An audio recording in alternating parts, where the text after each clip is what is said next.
হাম ও হামের উপসর্গে শিশুর মৃত্যু ৫০০ ছাড়ালো।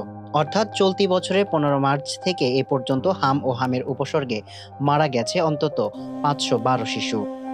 সর্বশেষ ২৪ ঘন্টায় অর্থাৎ শুক্রবার সকাল ৮টা থেকে শনিবার সকাল ৮টা পর্যন্ত হামের উপসর্গ নিয়ে প্রাণ হারানো শিশুর সংখ্যা ১৩। এর মধ্যে হাম শনাক্ত হয়েছিল এক শিশুর। শনিবার স্বাস্থ্য অধিদপ্তরের হাম বিষয়ক প্রতিবেদনে এসব তথ্য জানানো হয়েছে।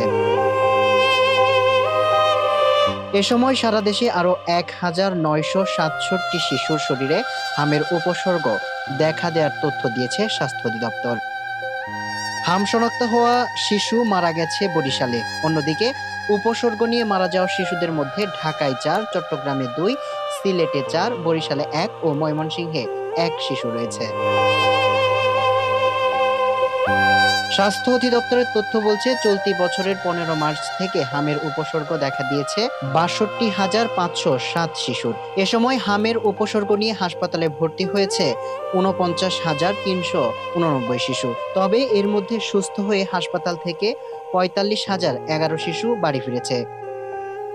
সামিউল ইসলাম, মানবকণ্ঠ।